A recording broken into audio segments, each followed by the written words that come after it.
dalam mengelola desa secara efektif yang akhirnya bisa membuat desa yang sebelumnya bisa dikatakan ada beberapa mungkin pengembangan yang baru ataupun inovasi yang sudah dilakukan. Penggalian potensi itu berawalnya dari musyawarah di desa. Saat ini digital menjadi salah satu Keharusan concern ya. Program satu desa satu sarjana disebut. Bu Kades, untuk mendorong partisipasi masyarakat ini dalam pengambilan keputusan pembangunan desa ini, bagaimana cara efektif Ibu sebagai kepala desa melibatkan perangkat desa dalam proses ini?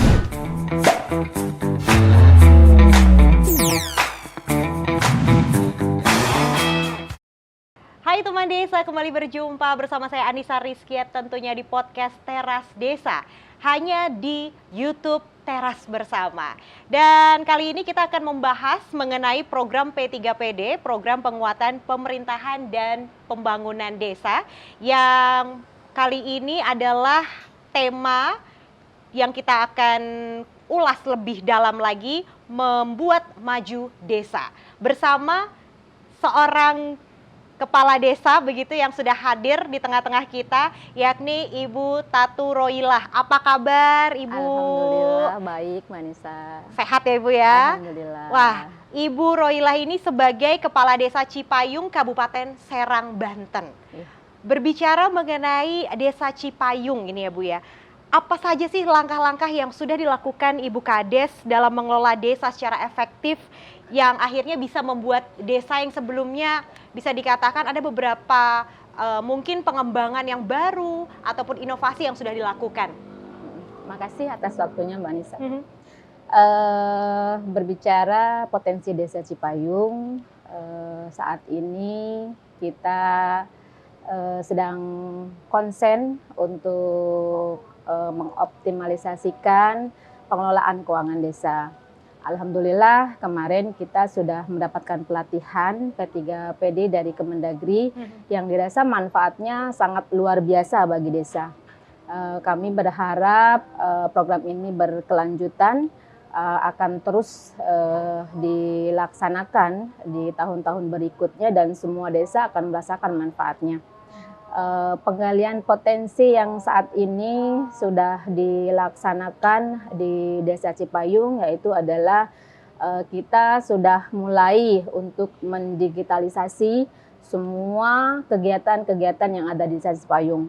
Kita akan mencoba untuk membuka website Desa Cipayung yang saat ini dalam tahap pembuatan, sedang progres pembuatan, belum bisa kita upload, belum bisa kita share ke publik karena masih dalam tahap pengerjaan di desa. Selanjutnya potensi yang ada di Desa Cipayung yang rencananya ke depan akan kita optimalisasikan yaitu adalah di lahan pertaniannya. Kami punya potensi lahan pertanian yang sangat luas, berharap ada pihak yang ikut terjun ke Desa Cipayung untuk mengoptimalisasikan potensi yang ada di Desa Cipayung, entah itu untuk wisatanya. Kita menginginkan ke depan ada wisata kafe desa yang ada di sawah gitu, seperti itu.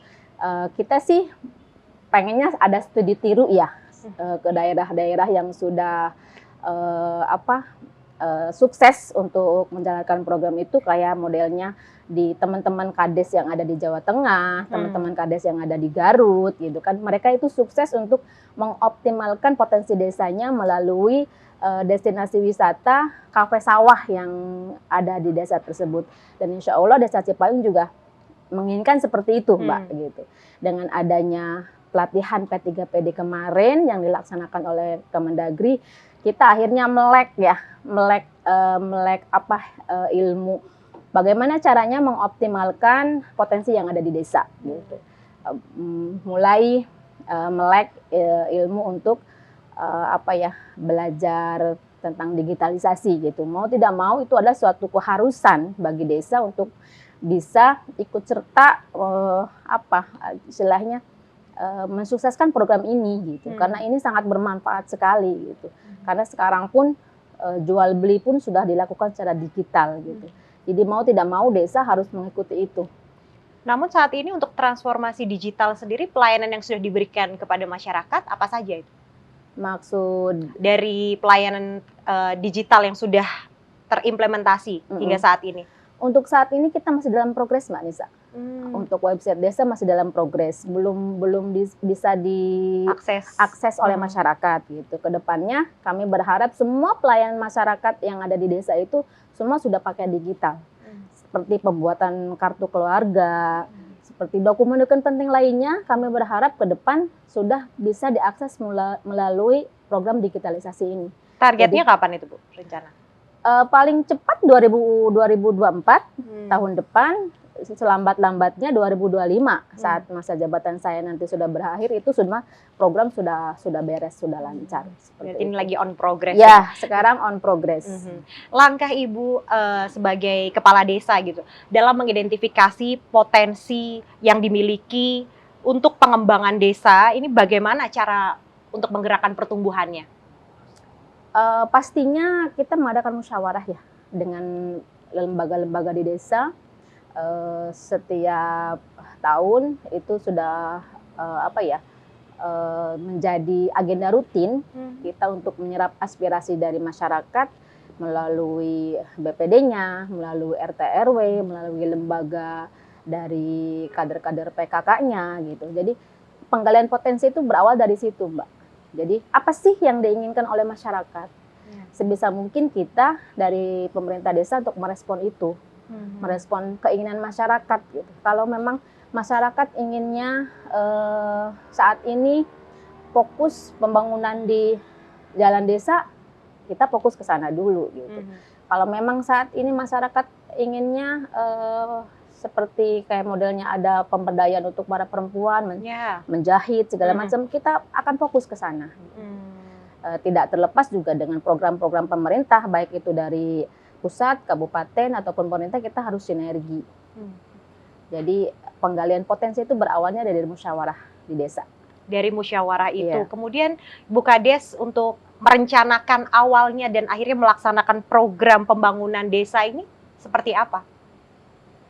Berawal dari musyawarah desa itu, kita mengidentifikasi kegiatan apa yang bisa didanai oleh APBDes desa, kegiatan mana yang bisa kita jemput ke pemerintah daerah.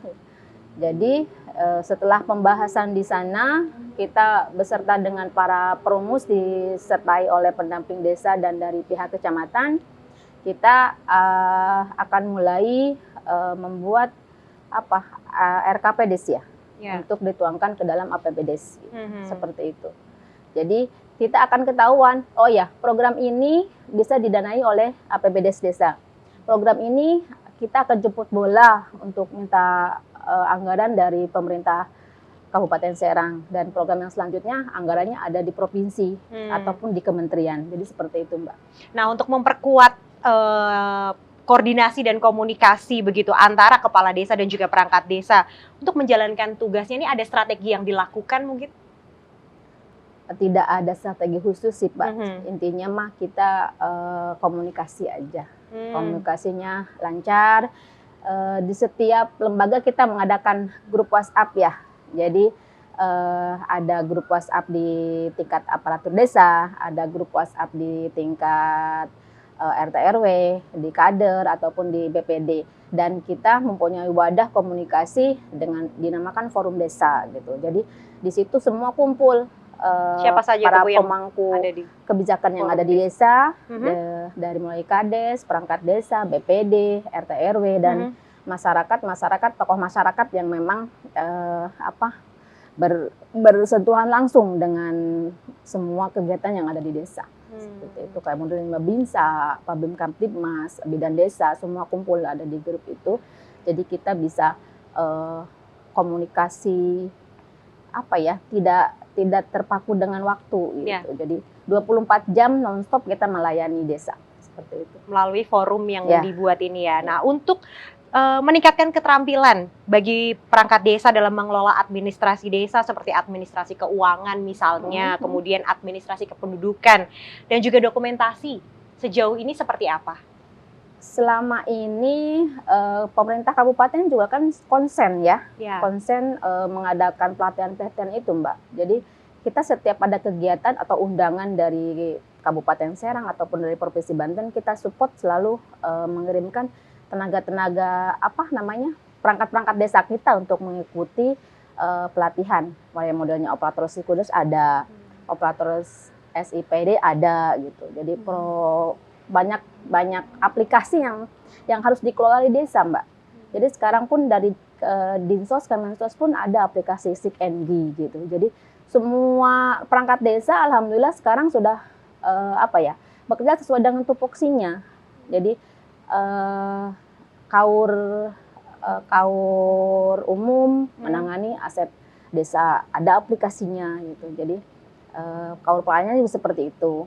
Jadi kaur keuangan juga mereka pegang Siskudesnya gitu. Jadi semua aplikasi yang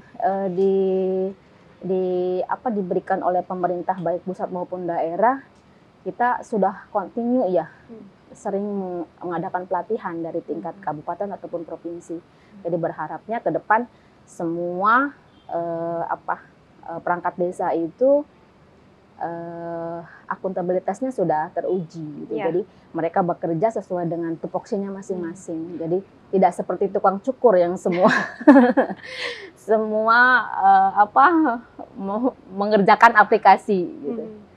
Jadi ada tupoksinya masing-masing. Kalau Ibu tadi membahas mengenai keterampilan yang diberikan untuk perangkat desa sesuai dengan tupoksinya masing-masing begitu ya. Untuk peningkatan pelayanan publik, apa saja langkah-langkah yang diambil? Tentunya ada banyak pelayanan mulai dari kesehatan, kemudian pendidikan, ataupun infrastruktur sampai saat ini. Langkah-langkah yang dilakukan oleh pemerintah desa untuk meningkatkan pelayanan publik di bidang kesehatan, kami dari Desa Cipayung sudah mempunyai pustu, sudah ada mobil ambulan, kami juga sudah ada bidan desa yang standby untuk melayani kesehatan di bidang kesehatan untuk masyarakat Desa Cipayung. Di bidang pelayanan kependudukan, kami welcome setiap hari melayani masyarakat yang membutuhkan surat-surat kependudukan seperti kartu keluarga, KTP. Kita tidak harus ke Dinas Disdukcapil karena kita ada operatornya langsung di kecamatan. Jadi dari pihak desa memfasilitasi untuk membawa dokumen itu ke kecamatan. Kami berharap ke depan pelayanan seperti itu bisa diakses lewat digital itu gitu kan. Jadi masyarakat langsung bisa mengakses proses kependudukan, dokumen kependudukan mereka, tinggal ngeprint aja sendiri gitu. Jadi semuanya harapannya sih seperti itu akan terwujud di Desa Cipayung. Jadi memang untuk saat ini digital menjadi salah satu keharusan concern ya. Iya. Dan memang kalau saya tadi menyimak begitu ya, bahwa memang pengembangan di Desa Cipayung ini salah satunya yakni bekerja sama dengan mitra, itu juga menjadi concern bagi Ibu Kades dan juga aparatur desa setempat. Nah, langkah yang dilakukan begitu, tadi kesehatan sudah, kemudian perekonomian, kemudian pariwisata begitu. Untuk di pendidikan ini seperti apa?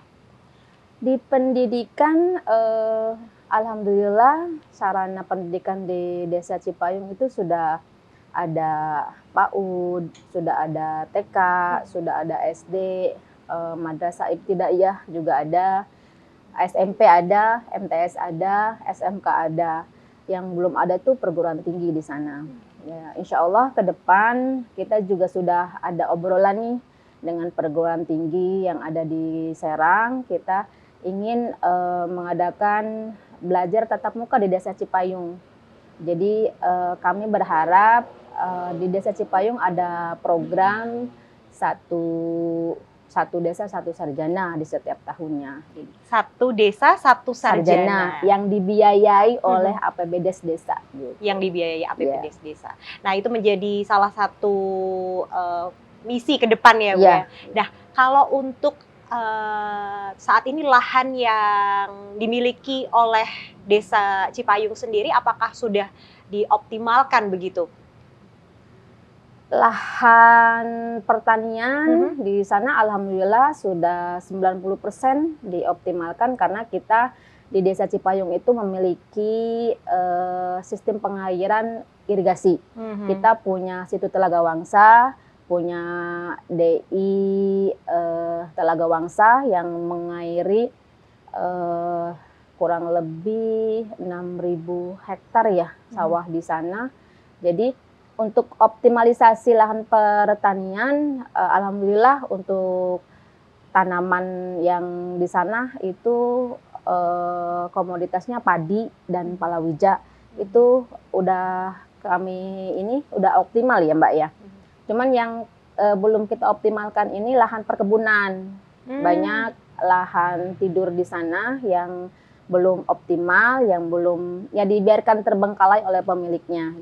Kami berharap ke depan sudah ada obrolan juga dengan Karang Taruna di desa akan mengoptimalkan lahan tidur itu untuk ditanami palawija. Konsen kita tahun depan itu ditanami cabai, Mbak. Berarti keterlibatan seluruh lapisan masyarakat dalam mencanangkan program ke depan juga dilakukan begitu. Nah, Bu Kades, untuk mendorong partisipasi masyarakat ini dalam pengambilan keputusan pembangunan desa ini bagaimana cara efektif Ibu sebagai kepala desa melibatkan perangkat desa dalam proses ini?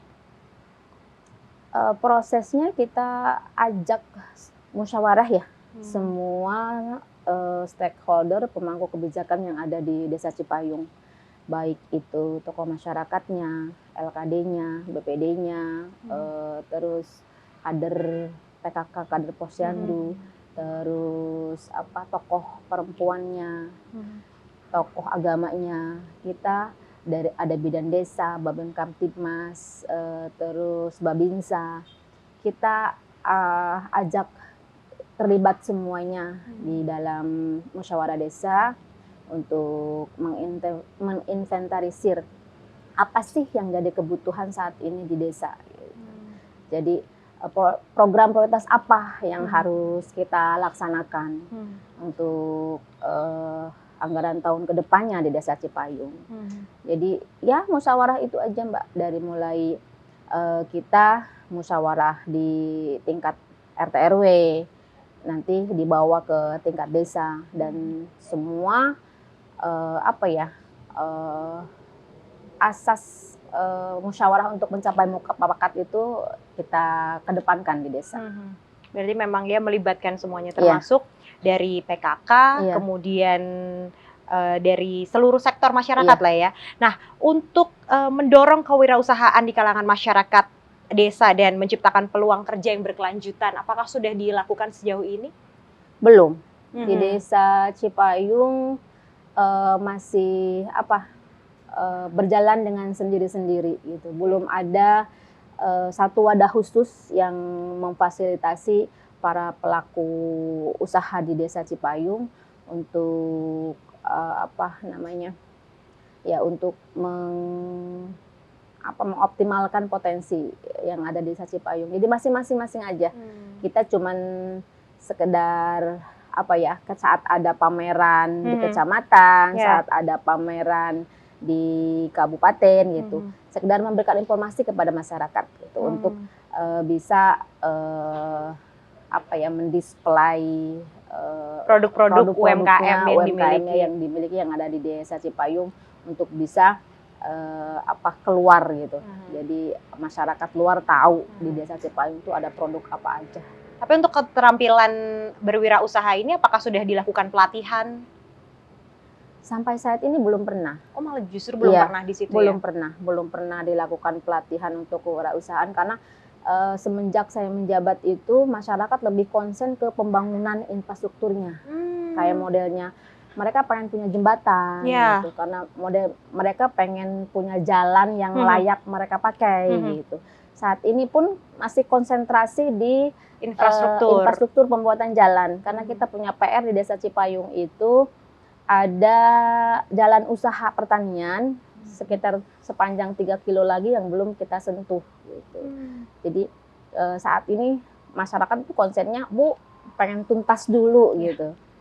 Pengen tuntas dulu untuk pengen punya jalan mereka ke sawah dengan pertimbangan masyarakat seperti ini, Bu. Kalau jalan ke sawah ini sudah bagus, otomatis perekonomian masyarakat juga meningkat. Ya. Sejalan dengan itu ya. Jadi harga ongkos angkut hasil panen itu akan lebih murah kalau jalannya sudah bagus gitu. Dan pokoknya kalau hasil panen entah itu padi ataupun palawija itu kosnya akan lebih rendah gitu. Jadi perekonomian mereka lebih meningkat dengan sendirinya. Untuk infrastruktur dasar seperti jalan begitu menjadi concern saat ini. Apakah dari listrik kemudian air bersih juga saat ini sudah mulai optimal atau sudah dirasakan seluruh masyarakat? Listrik sudah masuk ke desa, semua masyarakat sudah menikmati. Kalaupun ada satu desa itu adanya di perbatasan Rawadano. Di kita ada Rawadano, Mbak. Rawadano itu